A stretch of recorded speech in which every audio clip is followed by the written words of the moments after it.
You're going to spend so much time at a recovery rate that you're going to go so slow up the Alp that it could take you several hours to finish it. The idea is that you want to get through that banner.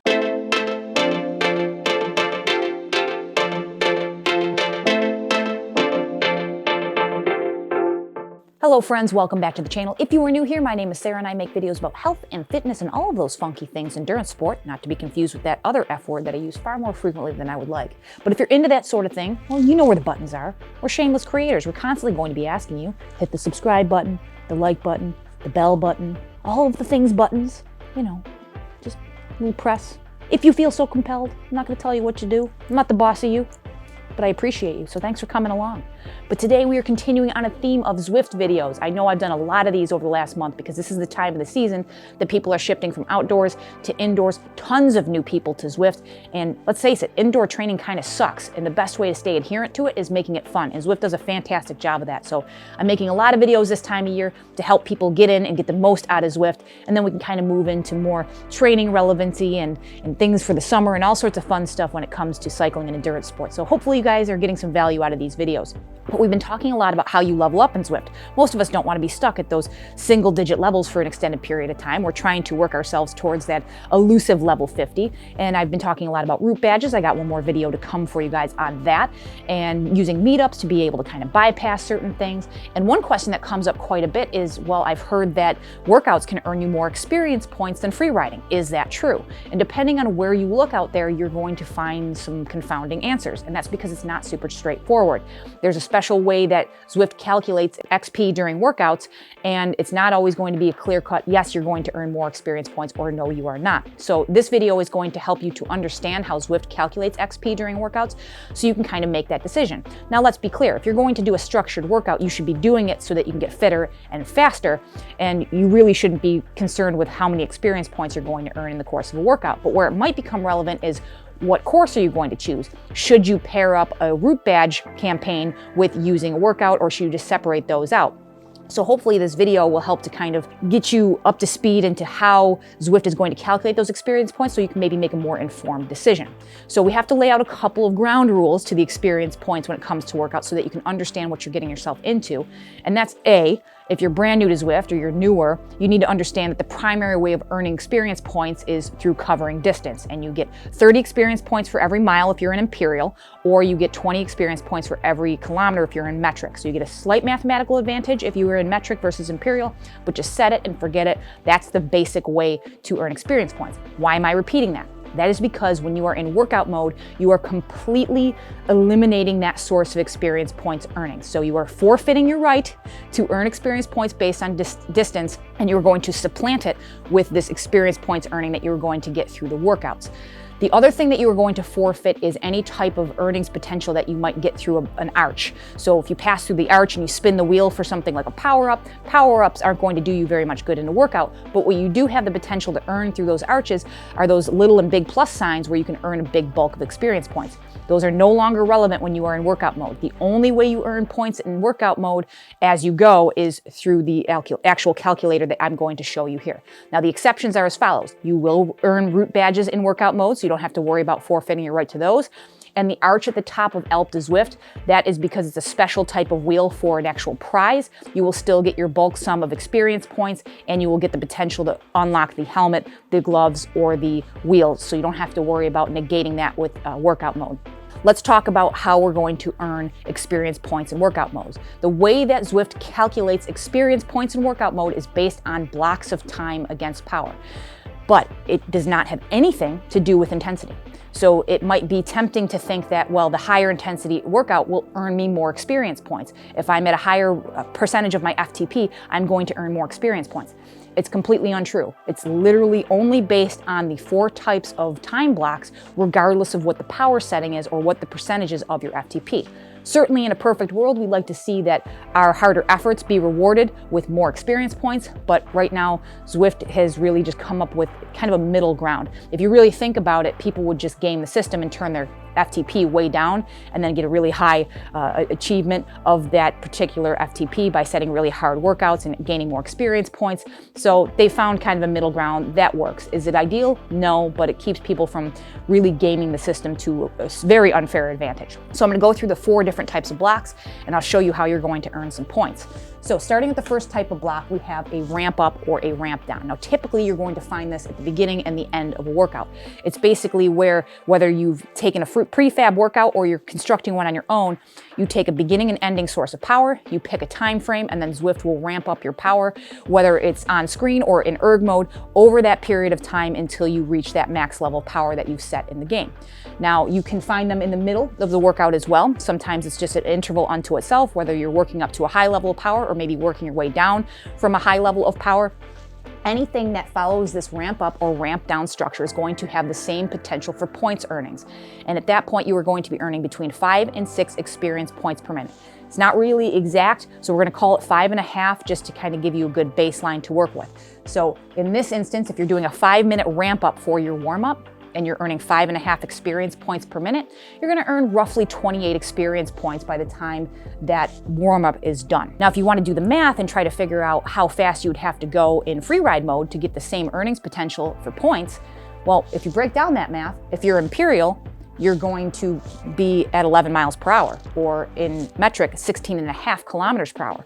So most people can go faster than that. So at the point that you're doing these ramp up and ramp down efforts, it's very possible that you're kind of missing out on some of those potential earnings that you would have gotten just by riding in free ride mode. But there are other blocks to talk about. The next block is just a standard block at zone. This is your most common block, right? It's a period of time at a particular power output. Maybe it's, 10 minutes at 200 watts. Whatever that is, that structure is, that is going to be a block at a particular zone. And that's going to give you a solid earnings of 10 experience points per minute. So if you're doing 5 minutes at one of these blocks of zone at 10 experience points per minute, you're gonna earn 50 experience points. Now, if you back the math out that way, now you're looking at an equivalent in Imperial at 20 miles an hour or 30 kilometers per hour in metric. Might be a little bit more of your break-even point for a lot of riders, especially on a flat road, where your earnings potential might be if you were just free riding at a similar effort. The third type of block you're going to see is a free ride block. Now, free ride blocks are going to be used for 3 different primary reasons when it comes to workouts. First, you'll see it for recovery. If you've done a really hard interval, it might use free ride so that it's not really dictating recovery power. It can be self-selected, so that maybe if you really need to spin very lightly, you can do that. Or you can spin a little bit more heavily and shift into a heavier gear and do a little bit more in terms of recovery. It's going to turn off erg mode at that point. It's not going to give you any type of power deliverable so that you can just kind of do what you need to do to recover. Another reason you might see free ride is for very high level of power. Maybe it's going to be an all-out sprint or very high level into zone 6 and 7, and it doesn't want to, again, hold you back in terms of adjustable resistance. So it's going to turn off erg mode, it's going to remove any type of expectation of power, and you're just going to kind of give it everything you have. And the third reason you might see this is in terms of some sort of test. So maybe you're looking to get a test of your 1-minute power, 5-minute power, 10-minute power. It's going to turn off, again, erg mode, or turn off any expectation of power, and it's just going to tell you, hey, give it everything that you got for this period of time. We'll give you an average, and that will give you an appraisal that you can use for future workouts.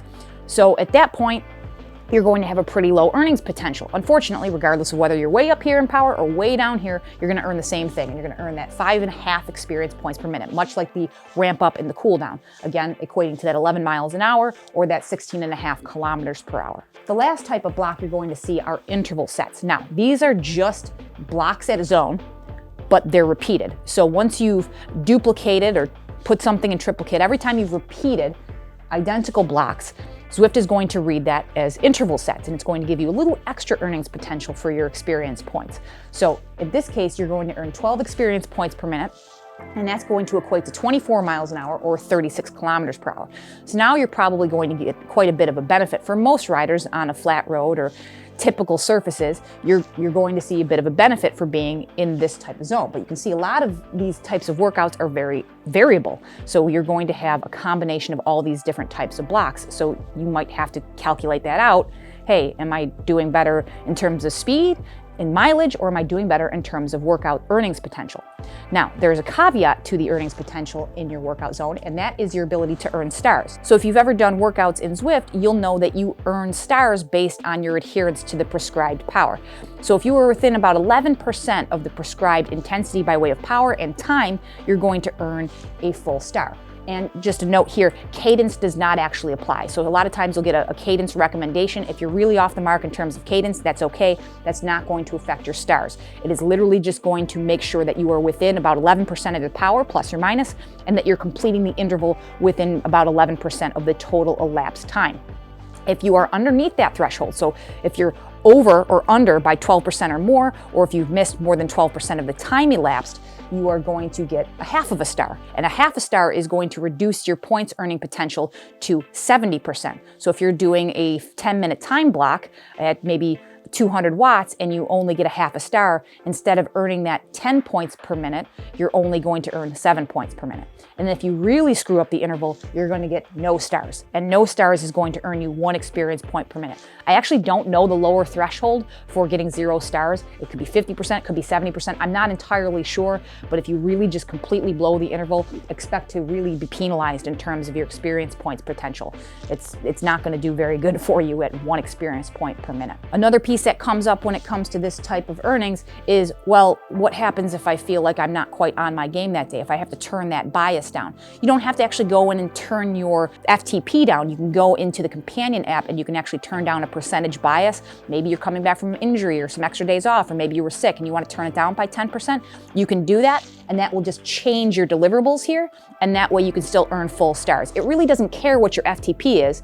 It cares that it's given you a number and you've hit that number for the prescribed period of time, and you can manually lower that number by using the bias in the workout. You just need to do that in advance of the intervals. The other question that comes up is, if you finish your entire workout and you've hit all of your full stars, do you get an extra bonus? No. Basically, if you compute the number of points that you can get at full stars, that is your maximum achievable number of points. You don't get an extra lump sum because you've hit all of your stars in full. You basically just need to have that as a nice sense of pride for hitting all of your stars. But that is how the stars work in terms of the workout. That is how you maximize on the number of points. So hopefully this type of math will help you to make a decision. Now, a very common way of using workout mode is when people climb the Alp, right? You're probably going to get a better multiplier based on speed versus workouts by using a workout up the Alp. But you have to be intelligent, right? You can't just pick a sprint workout and go up the Alp, because the fact that your speed isn't going to change per power, you're going to spend so much time at a recovery rate that you're going to go so slow up the Alp that it could take you several hours to finish it. The idea is that you want to get through that banner. So you want to pick an intelligent workout so you can maximize on both. Maybe you're going to be picking over-unders or threshold level intervals, or something at your sweet spot, or sustained level efforts. You want to pick an interval that makes sense, that's going to generate enough speed for you to actually finish the Alp in a requisite period of time that you have available to you. Same thing goes for something like your route badges, right? You have to look at the terrain of the route badge, what your average speed would be. Maybe it's a good one to line up with the workout, but you want to make sure that you're going to be going fast enough with the prescribed intensity of the workout that you can finish that badge in a reasonable period of time. So that's where you want to kind of weigh out, well, maybe I match up my workout that I have to do on a Wednesday with this particular route badge attempt, or this particular attempt up the Alp. I really want to unlock those Meilensteins. I have a good threshold level workout to do for 90 minutes today. That gives me more than enough time to get up to the top. And you can make decisions strategically in that regard. So it is a little bit of a complicated framework, and it's not super straightforward, but hopefully understanding the 4 different blocks and the types of multipliers, you can maybe look at a workout at a glance and figure out, okay, I've got a maximum earning potential for 720 points in this 1 hour long workout. Let me hit all my stars and I can get a 720 point boost to my leveling capacity here. I'll also paste down these conversion factors that I've listed here in the show notes below, so that way you can just kind of go jot them down if you want to kind of look at some of your workouts and calculate those out. You can absolutely do that without having to go back through the video and pluck things out. So hopefully you guys have gotten some value out of this. If you have any questions, comments, or concerns, you need me to clarify anything in this video, I know it gets a little confusing, let me know in the comments below. I'll do my best to help you guys out down there. If you have gotten any value out of this video, I'd appreciate it if you hit that thumbs up button. It really does help these videos get in front of other people like you who might get some value out of them as well. Subscribe if you haven't already. Check out some Zwift videos over here. And as always, I will catch you in the next one. See ya.